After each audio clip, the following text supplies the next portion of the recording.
लाड़काने में सफ़ाई न थियण खिलाफ शहरनि पारां टायरनि खे बाहि ॾेई एहतिजाजी मुज़ाहिरो कयो वियो। शहरनि आबिद अब्बासी ऐं ॿियनि जी अॻवानी में जिना बाग चौक ते टायर साड़े एहतिजाजी धरणो हंयो। उन मौक़े ते अॻवाननि जो चवणो त मेयर जी बेध्यानी सबबि शहर गंदगीअ जे ढेर में तब्दील थी पियो आहे। हुननि चयो त घर घिटी रोड रस्ता गंदगी जे ढेर सबबि शहरनि खे तकलीफ़ खे मुंहुं ॾियणो पइजे थो।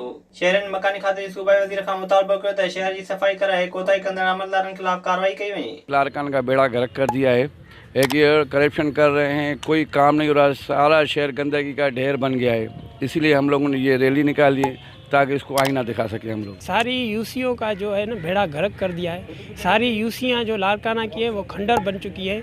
हमने बार बार उनकी ऑफिस में जाके एप्लीकेशन लिखत में दी है कि भाई ये जो गंदगी है बीमारी फैलती है, लाड़काना के बच्चों बीमार होते हैं, कुछ खुदा के लिए कुछ करे लाड़काना का। बारह में लाड़ बिरादरी पारां पुलिस जी ज़ातियुनि खिलाफ एहतिजाज कयो वियो। नवीद लाड़ ताज मोहम्मद सगीरा ऐं ॿियनि धाईंदे चयो त गाजी खावड़ पुलिस बिना जवाज़ चादर ऐं चौदीवारी जो तक़दुस पामाल करे घर में सुतल कैंसर जे मरीज़ ऐं औरतुनि ते तशदुद कयो। हुन ते त पुलिस संदन बकरियूं ढगियूं ऐं ॿियो माल काहे 12 वरनि जे मोहसिन खे खंबे वई आहे। लाड़ बिरादरी मुतालबो कयो त एहलकारनि मथां केस दाख़िल करे गिरफ़्तार मोहसिन लाड़ खे आज़ाद करायो वञे। विज़िट कयो अवामी आवाज़ मीडिया ग्रुप जी वेबसाइट awamiawaz.pk।